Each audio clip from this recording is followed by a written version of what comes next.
Vamos a dar inicio a nuestra segunda cápsula de contenido, que en esta oportunidad vamos a ver las presentaciones farmacológicas y cómo se clasifican de forma general los fármacos. Espero que esta oportunidad se grabe con menos saturación de audio para que me puedan entender de mejor manera y que estas cápsulas les sirvan para mejorar su estudio, ¿cierto? Y que les pueda ir muy bien en la evaluación y que puedan aprender de mejor manera los contenidos. Partamos.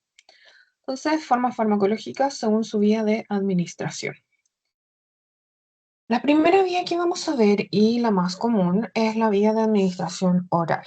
Esta es la vía más utilizada para administrar fármacos y se dividen en dos áreas o dos categorías según su presentación para poder ser administrado, y que en este caso tenemos la presentación líquida y la presentación sólida, ambas con sus ventajas o inconvenientes derivados de la administración, que los vamos a ver a continuación.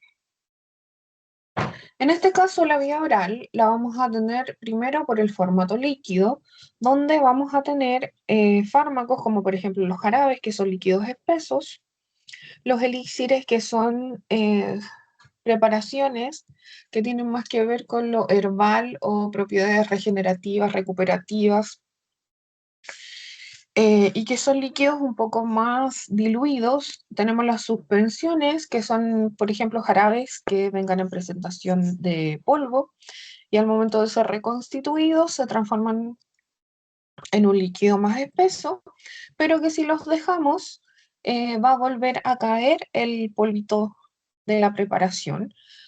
Por lo tanto, tienen que ser batidos o agitados siempre que se vayan a administrar. Lo mismo con los viales bebibles, que son básicamente ampollitas o frascos de vidrio o de plástico, donde nosotros vamos a tener un líquido ya preparado, como por ejemplo es el caso de las vitaminas. Y por último tenemos las gotitas, como es el caso, por ejemplo, del Viadilo, la domperidona, donde vamos a tener un medicamento que ya viene dosificado y fraccionado según gotas por kilo de peso, y eso nos da una dosis estimada a administrar a nuestros pacientes.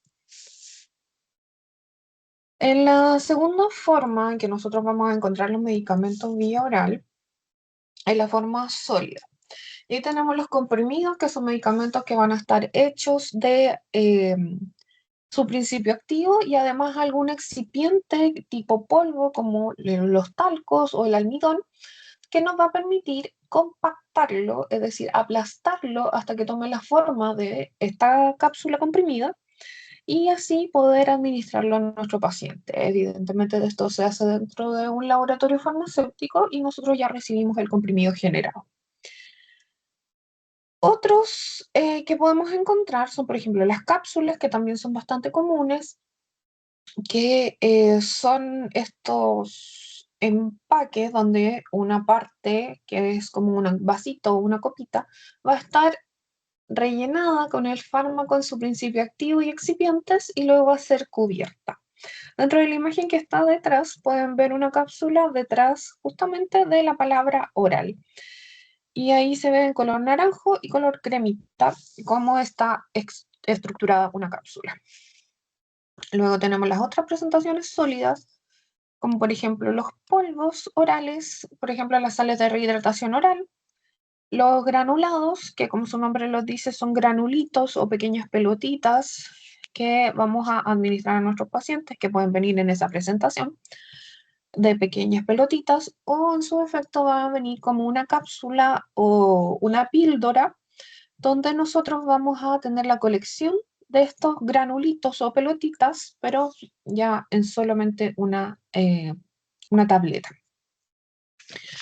Las píldoras, que son los polvos formados, ¿cierto? Y no son netamente compactados, sino que estos van a tener una forma más redondita o más ovalada, que no se condice con que haya sido aplastada la tableta. En sí mismo es lo mismo que un comprimido, pero este sí podría tener además un recubrimiento entérico lacado.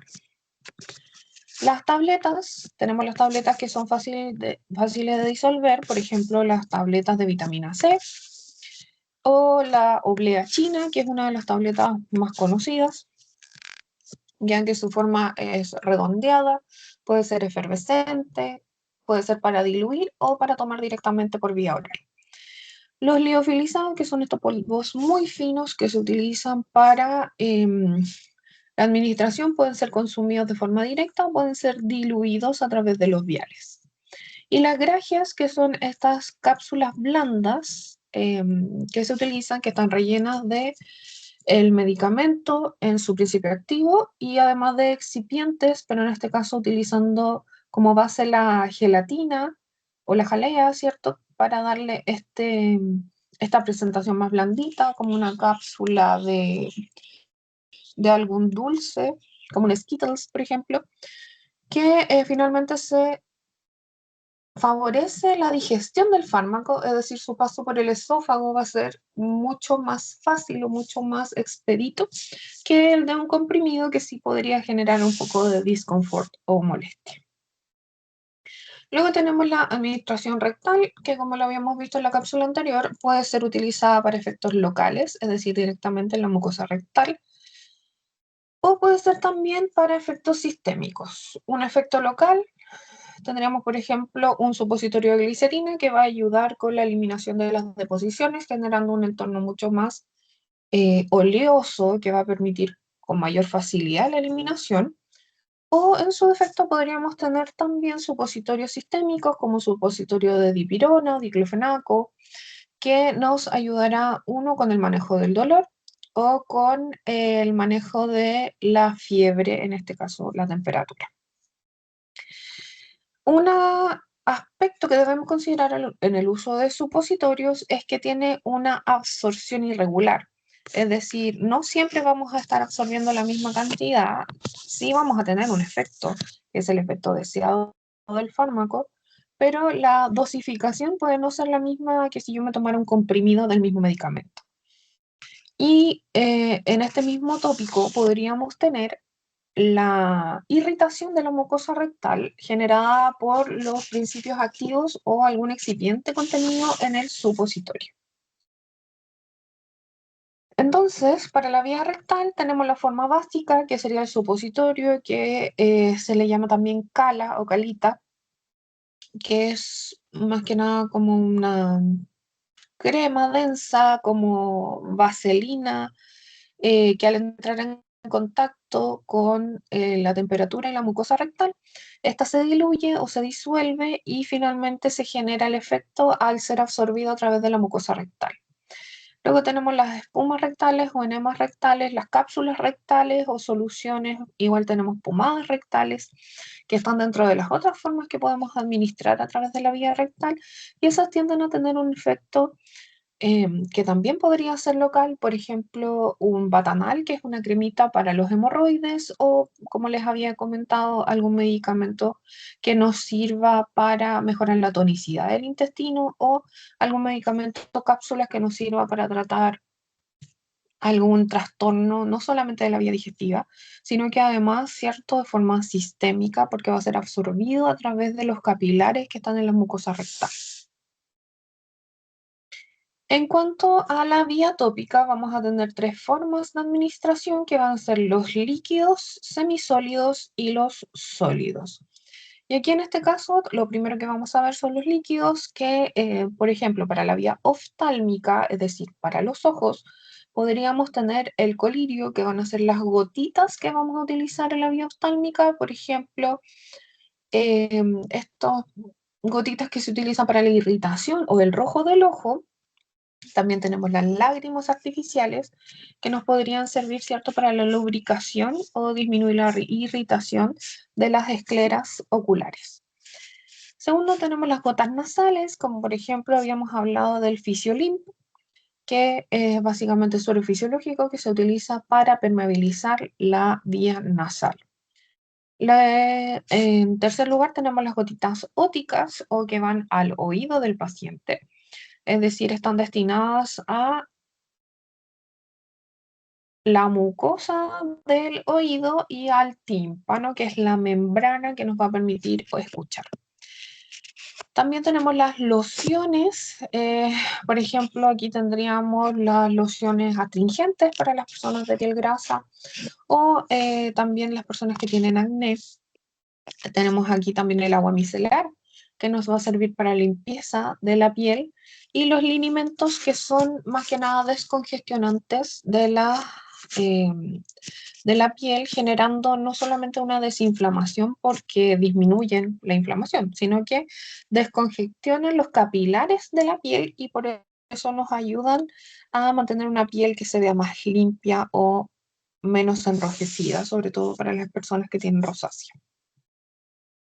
En segundo lugar, tenemos a los medicamentos de consistencia semisólida, como por ejemplo los ungüentos, que son con base generalmente de vaselina o de glicerina, que nos van a permitir retener la hidratación de la piel, además de, en el caso de que tengan algún principio activo o fármaco, también contribuirían al manejo. Por ejemplo, podríamos tener un ungüento de vaselina azufrada para el manejo de los pacientes que tengan sarna o que tengan escabiosis, que es lo mismo.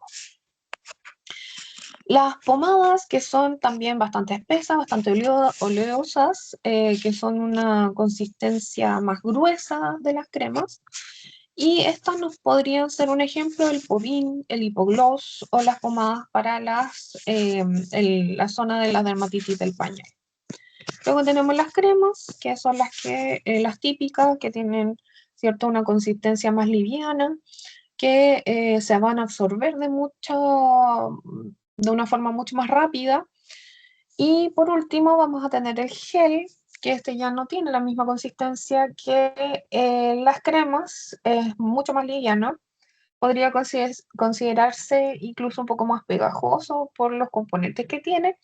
Y el gel, al contrario de las cremas, no tienen que ver con la nutrición de la piel, sino que solamente nos ayuda, ¿cierto?, a mantener la hidratación y en relación a su principio activo, ahí ya vamos a tener una acción. Por ejemplo, un gel de diclofenaco para las inflamaciones articulares o la inflamación muscular, y se puede usar sobre todo en las personas que hacen deporte.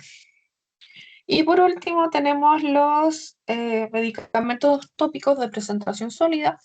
Por ejemplo, los polvos. Aquí tendríamos el talco, que puede ser un talco medicado o no medicado. Y ahí tenemos los talcos corporales, que vienen con extractos de alguna planta, como la manzanilla o, por ejemplo, la lavanda, que nos van a ayudar, ¿cierto?, sobre todo con los niños, al mantenimiento de la relajación para inducir el sueño. También tenemos los talcos boricados o talcos mentolados, que se pueden utilizar para la prevención de hongos en los pies. Luego tenemos los óvulos, que serían de la consistencia de un supositorio, es decir, como una pomada sólida que se derrite al tener contacto con el cuerpo del paciente. Lo mismo con las tabletas o cápsulas vaginales, que son, ¿cierto?, para la vía vaginal, pero son las mismas presentaciones que podríamos tener para un medicamento de la vía oral. Luego tenemos la vía inhalatoria, en la que podremos tener los nebulizadores, aerosoles o inhaladores secos. Los nebulizadores, que es la imagen que se ve atrás, aquí tenemos las nebulizaciones que son con fármacos y sueros. Por lo general se utiliza suero fisiológico. Esta requiere de la presencia de aire comprimido para vaporizar el suero y el medicamento, y que efectivamente pueda ser inhalado por el paciente hacia su vía aérea.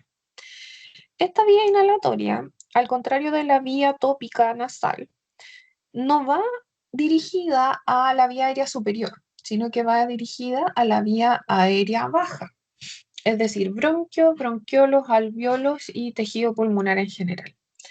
Y así vamos a generar lo que se quisiera lograr, ¿cierto? Ya sea una broncodilatación, es decir, que se expandan los bronquios y permitan respirar mejor, o la eliminación de secreciones a través del uso del suero fisiológico. Luego tenemos los aerosoles, que aquí podríamos tener medicamentos que sean vasoconstrictores, que me vayan generando, ¿cierto?, la disminución de las secreciones de la vía aérea baja, Em, y por último tenemos los inhaladores secos, que son básicamente los encargados de la broncodilatación, pero de forma habitual. Es decir, una persona que tiene asma podría usar inhaladores, que son estos frasquitos presurizados que habíamos visto en la cápsula anterior, y que finalmente lo van a llevar a mantener una broncodilatación permanente en el tiempo, o al menos una broncodilatación suficiente si se mantiene una terapia adecuada en la frecuencia determinada por el médico. Hasta aquí vamos a dejar la segunda cápsula y luego nos vamos con la polifarmacia y automedicación en la tercera cápsula educativa.